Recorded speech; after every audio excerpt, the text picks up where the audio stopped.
nos ocupa el tema de los retornados. Desde luego, tenemos que reconocer que hay numerosas desigualdades o heterogeneidades en los perfiles de los retornados. Los que regresan no son todos jóvenes dreamers, no todos son trabajadores manuales y desde luego no todos crearán negocios propios.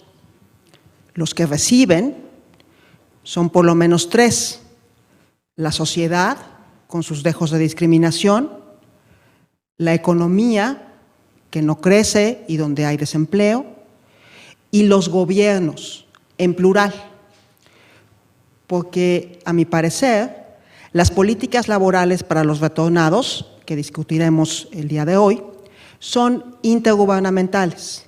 Se producen de la interacción entre los gobiernos federal, estatales y municipales. La intersección entre migración y desigualdad se da en muchas dimensiones. Yo creo que cuando uno ve los medios, la que está más presente y más destacada es la que tiene que ver con la vulnerabilidad que se relaciona con el proceso del retorno mismo, ¿no? La situación de los deportados, la violación de los derechos humanos, las condiciones en las que se está dando retorno, los puntos de retorno, las horas de retorno y la situación de inseguridad, la situación de emergencia a la llegada en una situación pues, en donde inclusive hasta los documentos más básicos para poder identificarse no se tienen. Entonces, eso ha sido lo que ha captado una gran parte de la atención en la discusión de retorno que hemos oído desde que Trump se hizo candidato, yo creo, ¿no? Y es un tema central y es un tema que va a seguir dominando gran parte de la agenda de política pública y de la discusión en torno a migración y derechos humanos. Pero yo creo que lo que buscamos en este espacio es decir, bueno, sí está la emergencia del retorno, pero después de esa emergencia siguen otra serie de aspectos y de dificultades que tiene que enfrentarse vinculados con ese retorno.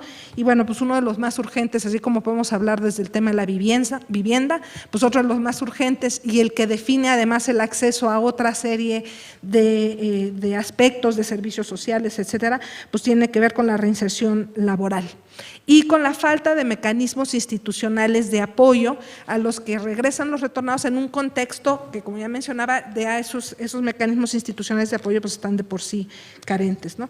Eso es lo que genera esta intersección entre migración, desigualdad y trabajo resistente y resiliente, como dijo, retomando las palabras que usó Landy en su presentación.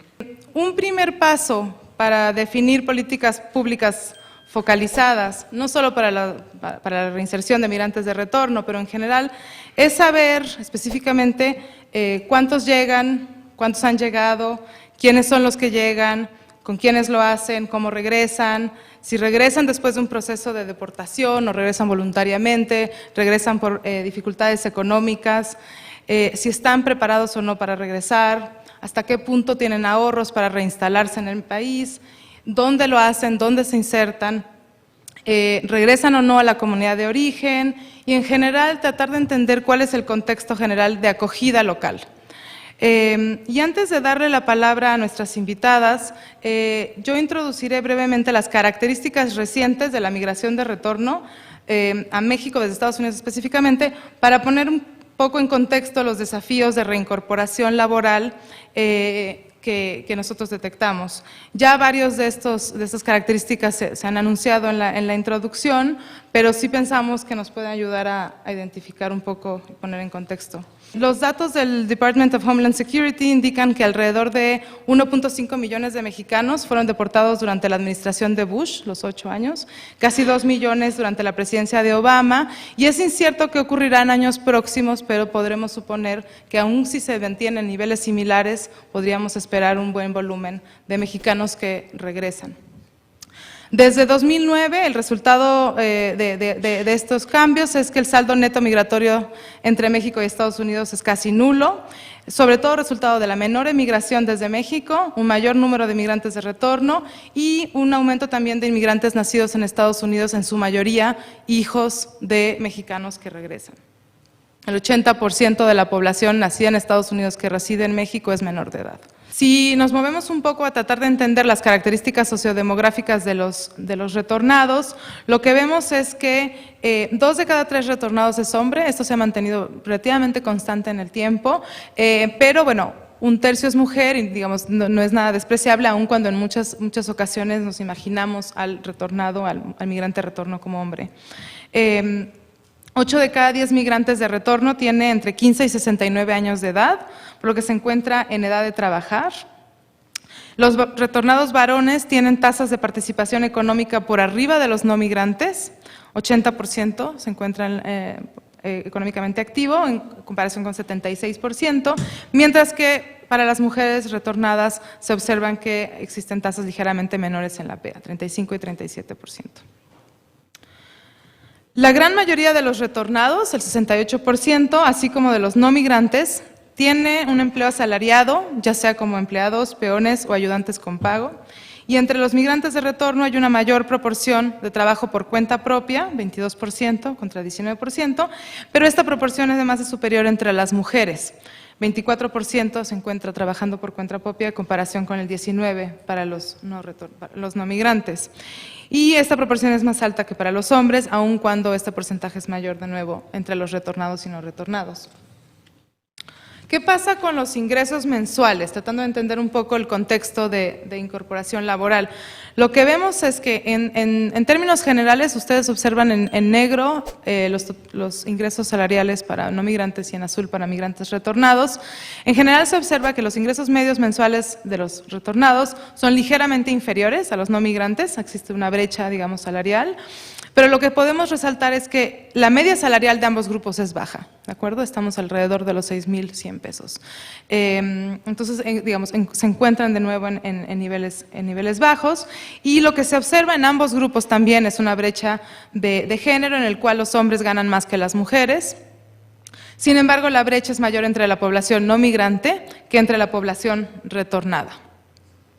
Ahora, como es de esperarse, los empleadores en general ganan más que los empleados por cuenta propia y que los asalariados. No estoy mostrando estos datos aquí. Lo que se ve es que los varones retornados, que son subordinados o empleadores, ganan en promedio menos que los no migrantes y en las mismas posiciones, y en general se ven que estas brechas intersectan no solo con el sexo, sino también con la posición. En general, lo que nos dice esto es que subraya la importancia, de contar con políticas que atiendan a empleos asalariados entre los retornados, más allá de aquellos orientadas a incentivar el autoempleo y los negocios propios. Diría que quizás complementando a aquellas que incentivan el autoempleo. Aun cuando los ingresos promedios de las mujeres retornados que trabajan de manera subordinada es ligeramente superior al de sus contrapartes no migrantes, aquellas tienen menor acceso a prestaciones médicas o de retiro. Para el caso de los varones retornados, asalariados, no solo sus ingresos medios son menores que los no migrantes, sino que tienen una mayor brecha de acceso a prestaciones, lo que sugiere también características de precariedad laboral para atender. With this in mind today, what I'd like to do is report on selected findings from a binational study that I worked with Ruben Hernandez-Leon, Jean-Luc Desmonsant, and Joshua Senk and myself, and students at the University of Guanajuato, to challenge 2 assumptions about human capital theory that they posit about migrants with little schooling. The first is that they are a homogeneous group that neither possess nor learn new skills. As we show in our book, and as we show in this work, all work involves skills, but some are easier to measure and observe than others. Second, we argue and we show that we challenge that because of their low levels of education or their little schooling, these migrants might face limited prospects for mobility, another assumption in the human capital literature, which we take on once we broaden what we mean about skill. So how does this, like this? Yep. Okay. So these are the broad research questions we asked when we undertook this project. You know, what are the total human capital that migrants with low levels of education have? That is, are the skills? What do they possess? Where are they learned? In what social institutions, both at home and abroad, are they acquired? Are the skill sets of men and women gendered? That is, because they learn in different social contexts, might the skills then be gendered, and might their possibilities for transfers also be shaped? And finally, are there some skills that are better and more easily transferable to Mexico than others, and similarly more easily transferable from the United States? This illustrates the types of skills transferred across the migratory circuit. So at the left side, you have the skills transferred from Mexico to the United States, and then on the right, US to Mexico. Now, just to back up 1 second, these are only the skills that migrants reported they could actually apply to a job. So I learned how to paint houses in the United States, but when I came back to my pueblo, there was nobody was painting their adobe houses. So, or roofing, or to roof in a certain way with the shingles, which you all don't use. So there are many skills that they learned that they were never able to use. So these are, we know we're underestimating the skill levels that were acquired.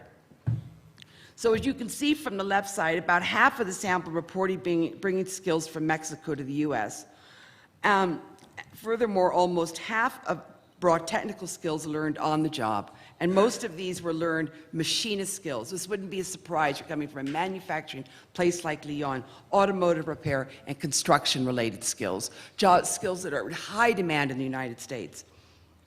But let's look over on the right side and see how skills learned in New Mexico, in the United States, and whether these affected their opportunities at home. So as the bar on the right shows, more than half of the sample reported transferring skills learned in the US to their jobs in Mexico. It might not have been their first job, it could have been their second job, right? So they have detailed labor market history. But the table shows, and this is what really stands out to me, is that the skills that migrants take home are very, very different from the numbers from the types of skills they take with them to the United States. While only 2% reported transferring English skills to the United States, 11% reported bringing them back to Mexico and applying them to business, teaching, and tourist-related jobs. Not shown here, we learned that women were twice as likely to bring back English language skills, reflecting the types of jobs they had in Mexico. So this is kind of this irony here, because so many migrant women come into Mexico, to the United States, they get blocked in these dead-end gateway jobs, working as domestics, chamber aides, low-service food sales, caregivers for elderly people. But these jobs all require regular interaction with employers, and they learn English in these jobs. Whereas the men are working, of course, alongside co-ethnics, where they rarely learn any new skills. So we would later learn, and it's another whole topic, that these English language skills allowed some women to bypass domestic work when they returned to Mexico and either teach English in rural areas of work or to move to larger cities or tourist towns where the demand for English is high in a variety of local businesses. Returning to the table, you can see that 39% of the migrants transferred skills that they had learned formally. How do the skills learned in the US labor market affect the mobility pathways of migrants upon return home? To address this question, what we did here is we compared the mobility pathways of return migrants with those who did transfer skills with those who did not. And as you can see from this table, those who transferred skills from the United States to their Mexican jobs were more likely than those who did not transfer skills to advance economically, either through skill recognition from their employer, higher wages, occupational mobility, or entrepreneurship. Is the importance of looking at labor market reintegration as a social process. What you can see here is there's a lot of movement. When migrants return, they're adjusting, they're trying to find jobs, they're going into the formal labor market, they're spending some time in the informal, they might start some jobs, they're waiting to see which is the best time and what best product to engage in entrepreneurship. But it seems to me that over time what we're finding is both adapt and they rejoin the Mexican labor market, reflecting the very resiliency of the Mexican migrant population.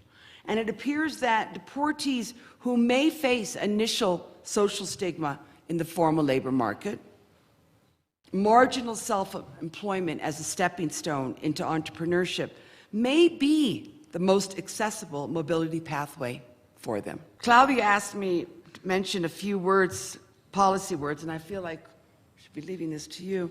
But I'll just, from our study, I'll just mention a few things. And, you know, most of this comes from the migrants themselves who've just said, you know, we need to have, you know, Mexico has had reintegration programs, but we need labor reintegration programs, and we need them at the local level.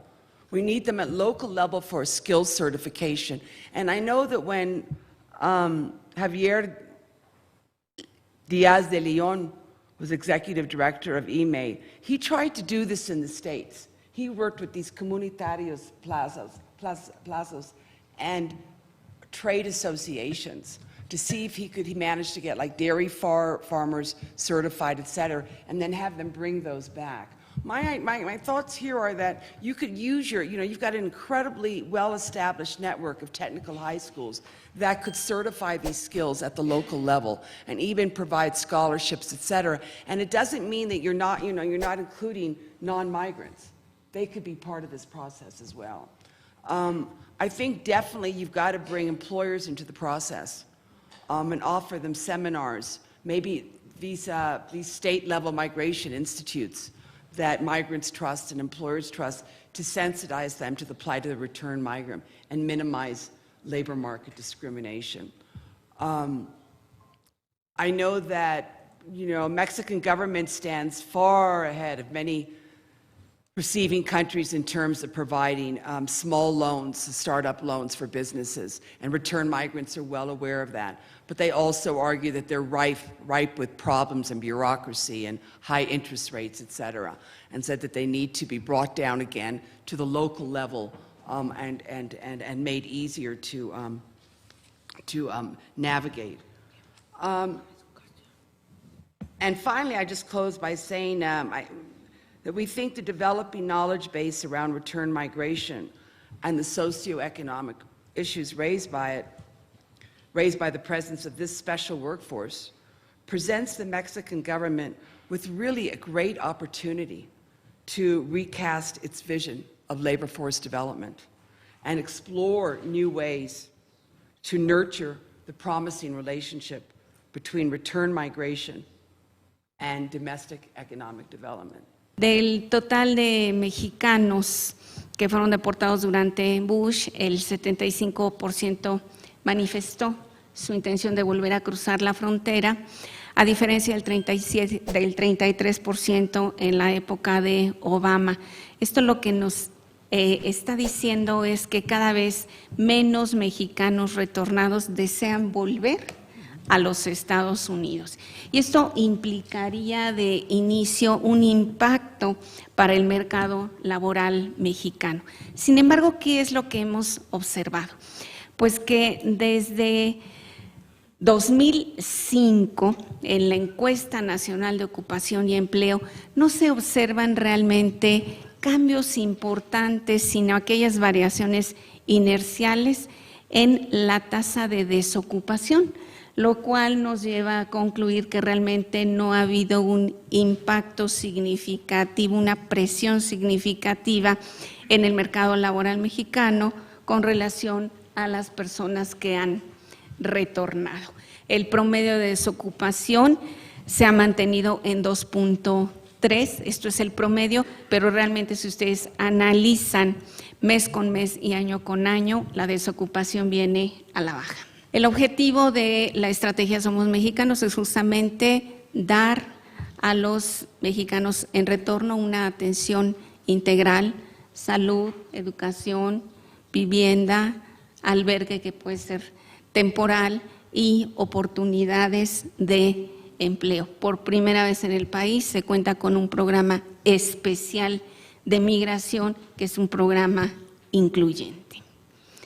Para poder atender a los migrantes es muy importante conocerlos. La Secretaría del Trabajo y Previsión Social atiende a esa población objetiva, buscadores de empleo, a través del Servicio Nacional de Empleo, una institución que opera desde 1978, que tiene presencia en las 32 entidades de la República, que tiene aproximadamente 3,000 servidores públicos laborando. No son servidores de la Secretaría del Trabajo, esto es algo muy importante.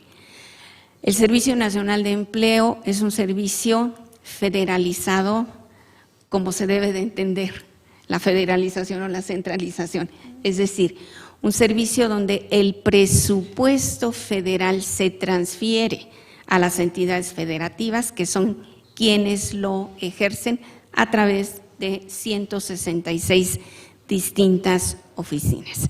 El objetivo de este servicio nacional es atender a la población buscadora de empleo, ya sea mediante los servicios de vinculación laboral o de apoyos económicos o en especie, que pueden incluir la capacitación, algún recurso económico o bien la dotación de instrumentos, equipos, mobiliario para el establecimiento de una ocupación por cuenta propia. Tenemos dos vertientes en el Servicio Nacional de Empleo: los servicios de vinculación laboral y el programa de apoyo al empleo. A través de los servicios de vinculación laboral, la Secretaría ataca un problema muy fuerte en el mercado laboral mexicano, que es el desempleo friccional. Tenemos una información muy amplia, muy variada, que desde luego sirve mucho a los retornados. Cuando los retornados ingresan por cualquiera de los 11 puntos de ingreso al país, frontera norte, el Instituto Nacional de Migración, dentro de la amplia variedad de información que les proporciona, les da información sobre los servicios de vinculación laboral. Entonces, tienen un panorama muy importante para poder ubicar una vacante de acuerdo a su perfil y a sus expectativas. El subprograma de repatriados trabajando es un programa relativamente nuevo que consiste en un apoyo económico que se da a los retornados cuando llegan al país. El apoyo consiste en darles un salario mínimo, la mitad de un salario mínimo, dependiendo, para que puedan retornar o dirigirse ya sea a sus comunidades de origen o de destino, y al llegar a esas comunidades se les da otra parte de ese apoyo económico que les permita cuando menos enfrentar sus primeros gastos, alimentación, ropa, porque sabemos que la mayoría de los retornados llega en condiciones muy vulnerables y es necesario apoyarlos. Este es un programa específicamente diseñado para, se llamaba entonces y se sigue llamando repatriados trabajando, para que los repatriados puedan retornar, repito, a sus lugares de origen, a sus lugares de destino, y ahí atenderlos en las oficinas del Servicio Nacional de Empleo para ubicarlos en una vacante laboral. Pero el resto, si bien sí tiene un nombrecito que parecería que es de apoyo, no parecería, es de apoyo a retornados, la totalidad de nuestros programas en el Servicio Nacional de Empleo son accesibles a cualquier buscador de empleo. La condición es esa, que busque empleo. Hemos visto en la presentación de Jackie Hagan justo la idea de que el capital humano no se reduce a la educación formal, y creo que algo que se nota incluso en los esfuerzos que la Secretaría del Trabajo realiza es que muchos de estos, muchos de estos mecanismos o muchos de estos programas no se enfocan únicamente en cuestiones que vinculan con las características educativas. Algo que resulta importante también es entender que estos procesos son distintos para los hombres y las mujeres. Hay diferencias para los jóvenes que entran por primera vez a la fuerza de trabajo, que no tienen experiencia previa, que necesitan programas justamente distintos a aquellos que ya tienen una experiencia en los Estados Unidos. que las habilidades que van a transferir son distintas, que es importante muchas veces tomar en cuenta el tiempo que se regresó. No es lo mismo alguien que llega justo, digamos, como primera instancia necesita regresar, ver a sus familiares que no ha visto en 10, 15 años, pero después una búsqueda de empleo posterior. Creo que es importante tomar en cuenta justo en que hay distintos momentos de esta reintegración laboral.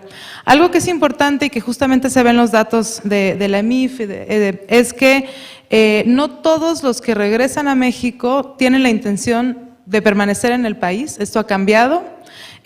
Uno supondría que justamente porque hay políticas restrictivas en los Estados Unidos, pero que aquellos que decidan establecerse en México van a justamente tener necesidades que necesitamos cubrir.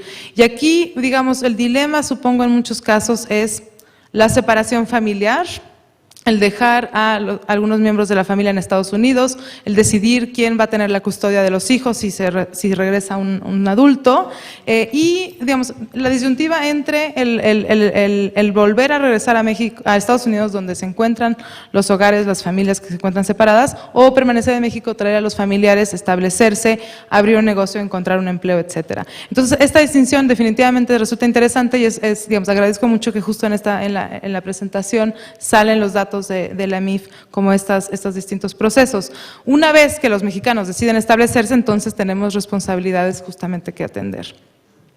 El asunto de la discriminación laboral, creo que queda claro en ambos casos, en ambas presentaciones, que es un proceso, de nuevo, que afecta a distintos hombres y mujeres, donde justo la heterogeneidad del retorno es importante.